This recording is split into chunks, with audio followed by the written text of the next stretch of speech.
I quit YouTube after building a monetized channel, and yeah, that was a particularly difficult pill to swallow. Not because of the money, but because it all came crashing down chasing the wrong things. In this video, I'm going to reveal the 3 brutal mistakes that forced me to walk away and why quitting turned out to be one of the smartest moves I ever made. If you're creating content, starting on YouTube, or just trying not to screw it all up like I did, then you need to hear this. So let's get into it.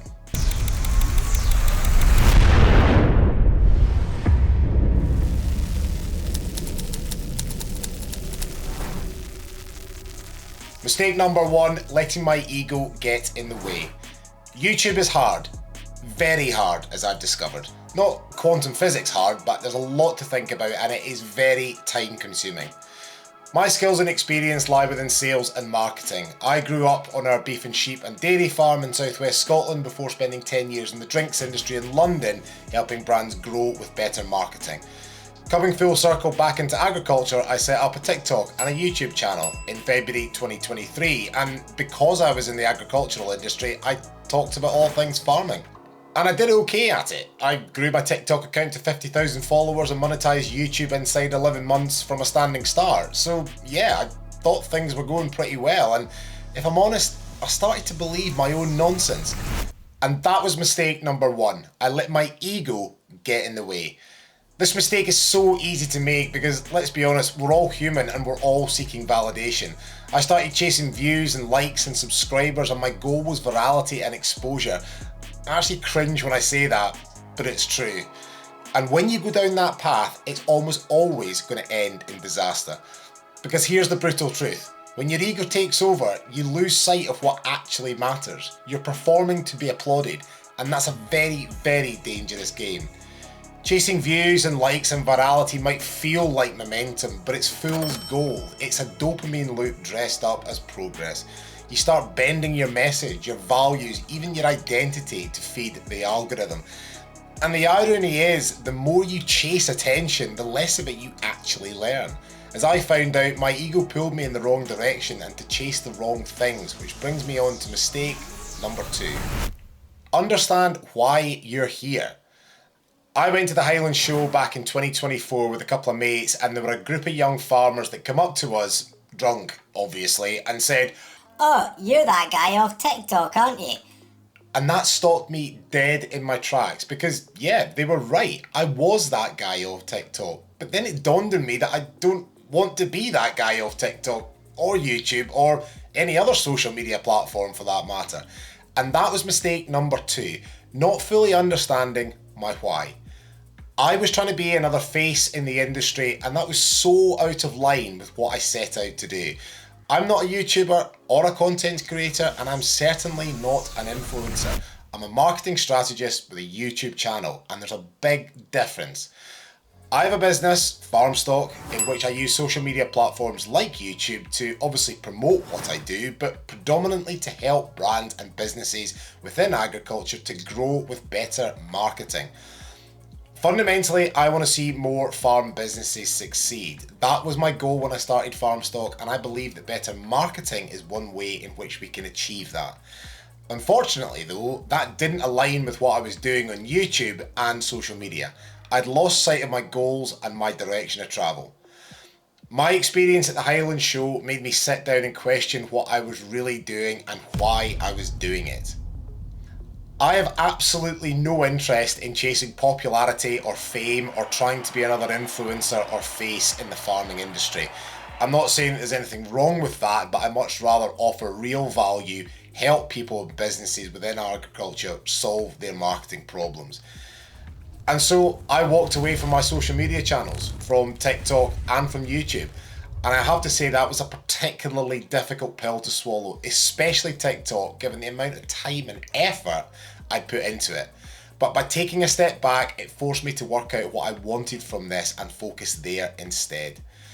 At the same time, I started to get really busy with client work. I also went out and actually spoke to businesses within agriculture, found out what issues they were experiencing with their marketing and working with a load of them to solve these problems. So answering my why and aligning what I was doing with what I wanted to achieve in my business completely changed my priorities and actually gave me more confidence in what it was that I was doing. I think it's really important for everyone out there to fully understand why you're on social media or YouTube and what you want from it. By taking a step back, it actually cured my third mistake, which was burnout. The biggest lie you can tell yourself is saying, I'll be happy when. And this happened to me when I started getting traction on TikTok and social media. I said to myself that I'll be happy when I hit 10,000 followers, 20,000 followers, 50,000 followers. And the truth is, you never are. This feeds directly into my previous two mistakes. When you tie your identity to how many followers or subscribers you have on social media and you let your ego chase vanity metrics, you're always going to end up disappointed and feel like it's never enough. So you knuckle down and you try even harder, create more, publish more, strive for more views and subscribers, which, as I found out, leads to burnout. It's a funny thing when you start posting on social media. It sort of sucks you in. You're constantly battling with the algorithm, you feel emotionally tied to it, and it becomes part of your identity. And I was on this treadmill of posting online, chasing views, and thinking that it actually mattered. It was stressful, and ultimately I burnt out. Because the reality of it is that none of this will ever be able to replace living in the real world. It can actually be quite lonely sitting in this office talking to this camera. It's a funny sensation, whereas going out into the real world and meeting real people in person is a much better experience in my opinion, and as humans, it's what we're designed to do. I'd be wrong in saying that social media and YouTube doesn't matter, because it does. It matters a lot for my business and helping businesses within agriculture, but remember that it will never replace real life, so don't get too attached to it, or don't let your ego go unchecked. Just because you think you're a baller online, it doesn't mean anything out in the real world. And the harsh truth is, the vast majority of people out there really don't care. So my advice to you is this. Firstly, don't let your ego get the better of you, because online and the real world are two very different places. Secondly, understand why you're here.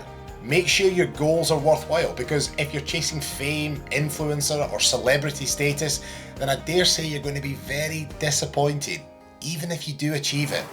And thirdly, go and live in the real world. Limit your time online, because I can virtually guarantee what's happening out there is a lot better than what's happening in here. If you've watched this far, you'll realise that I'm back on YouTube, but this time with a different focus. I haven't taken any of my old videos down, so you can go back and watch all of them if you fancy. But going forward, the type of content is going to be different and hopefully of more value. It'll still be focused around agriculture, but this time it'll focus around marketing in agriculture. How you can improve your communications and ultimately grow your business without spending a truckload of money in the process. You'll still get ag-focused content, but now it'll be geared towards helping you market better. Whether you're a multinational machinery manufacturer, a rural consultant, or a farmer with a diversification idea, there will be case studies, tips, interviews, if I can get them, and brand storytelling, all designed to help you stand out and help you grow your rural business through better marketing. There are a ton more resources on my website, linked below in the description, including my Foundations for Great Marketing Blueprint, which you can download for free from the website. So head over there if you want to level up your marketing and get ahead of 99% of your competition. If you're curious about how to grow your farm business through better marketing, then of course hit subscribe and drop a comment below if there's a topic that you'd like me to cover.